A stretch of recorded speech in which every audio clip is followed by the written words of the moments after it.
بسم اللہ الرحمن الرحیم۔ غزوہ ہند میں شامل ہر سپاہی کو مجاہد ٹی وی کا سلام۔ بالآخر پی ڈی ایم کا غیر فطری اتحاد اپنے انجام کو پہنچ گیا۔ مجاہد ٹی وی اپنے پچھلے ویلاگ میں آپ کو ان کے اندرونی ٹوٹ پھوٹ کا شکار ہونے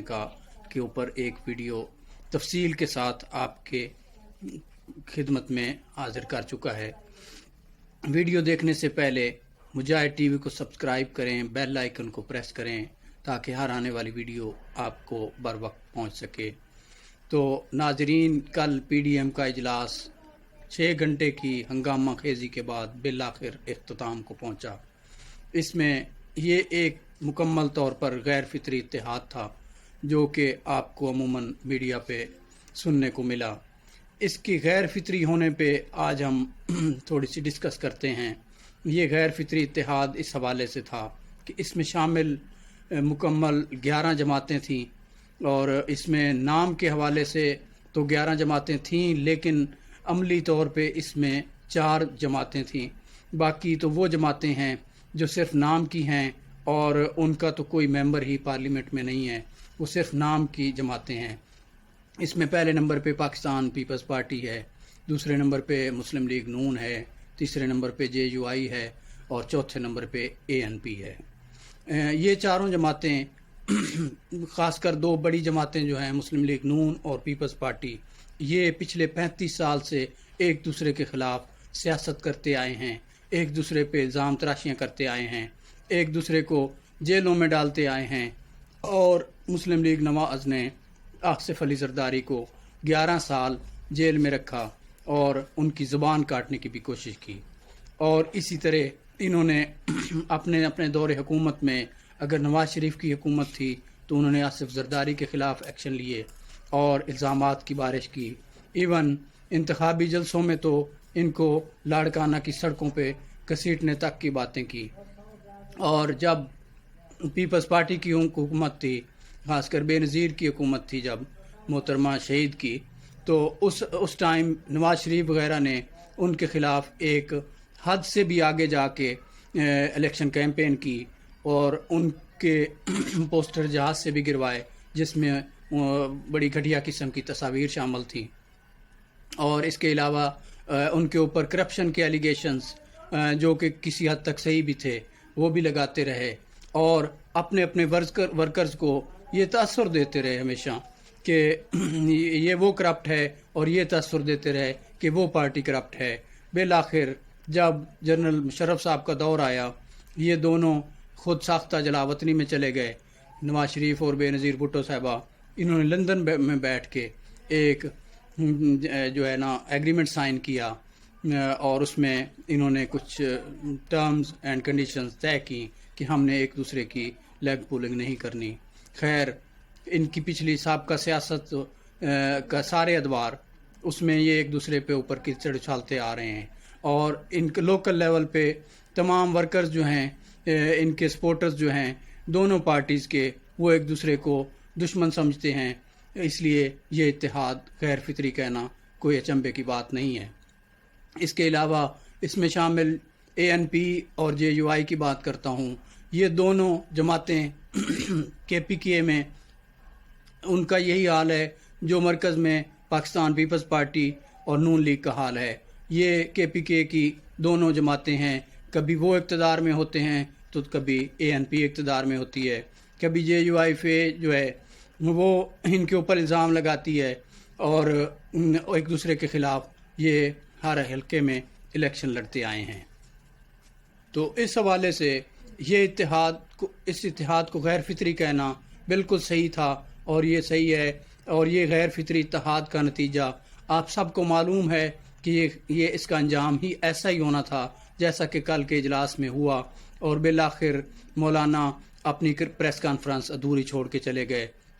اس کے غیر فطری ہونے کے حوالے سے آپ کو تفصیل سے میں نے بتایا کہ اور یہ لوگ اتحاد میں کیوں آئے، اس غیر فطری اتحاد میں ان کو کیوں آنا پڑا۔ یہ اس کی صرف اور صرف ایک وجہ ہے، وہ ہے عمران خان اور ان کی سابقہ ادوار میں کی گئی کرپشن۔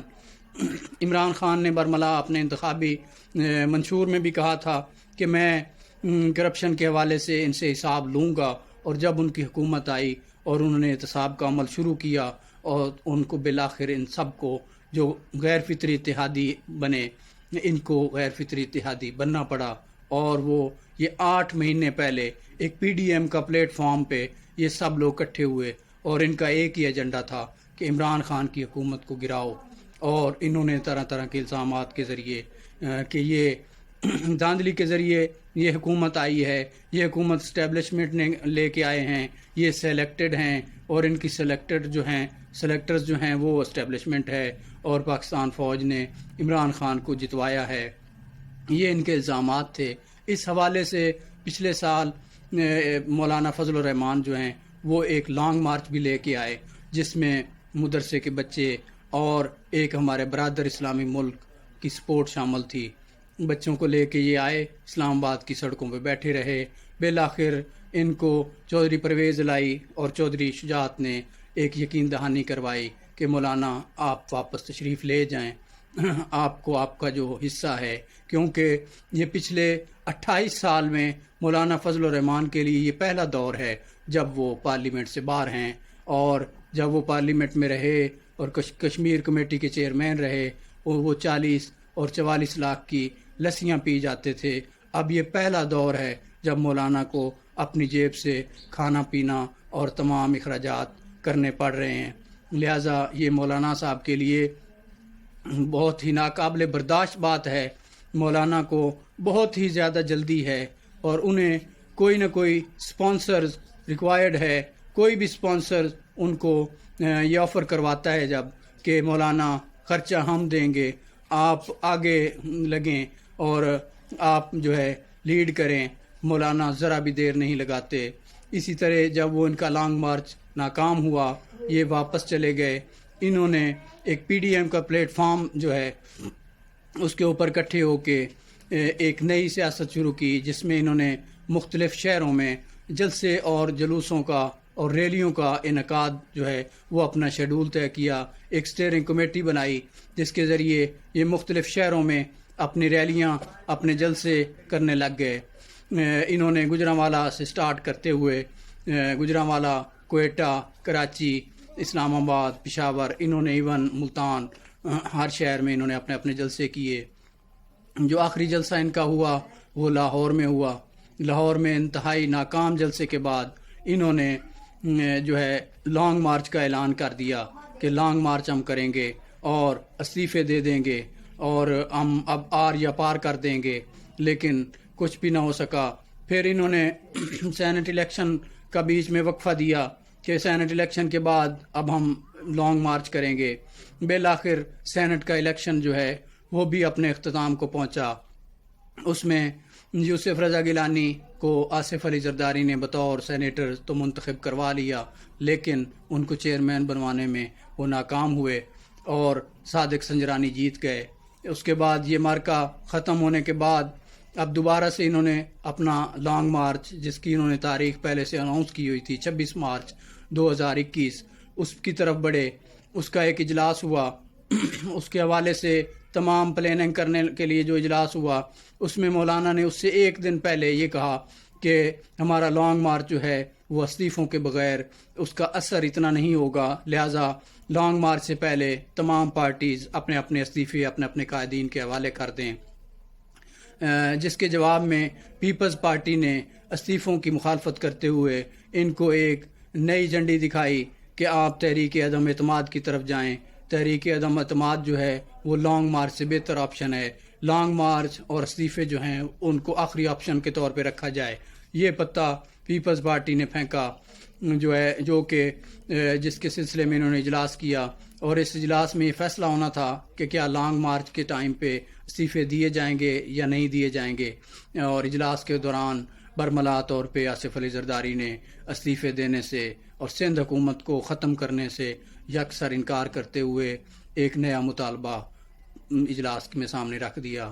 کہ میاں صاحب پاکستان آؤ، سب مل کے لڑتے ہیں، سب مل کے جاتے ہیں جیل میں۔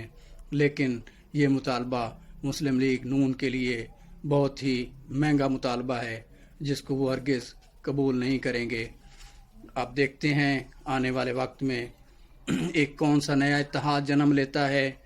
اب عمران خان اس پی ڈی ایم کے اختتام کے بعد، اس کے انجام کو پہنچنے کے بعد انتہائی طاقتور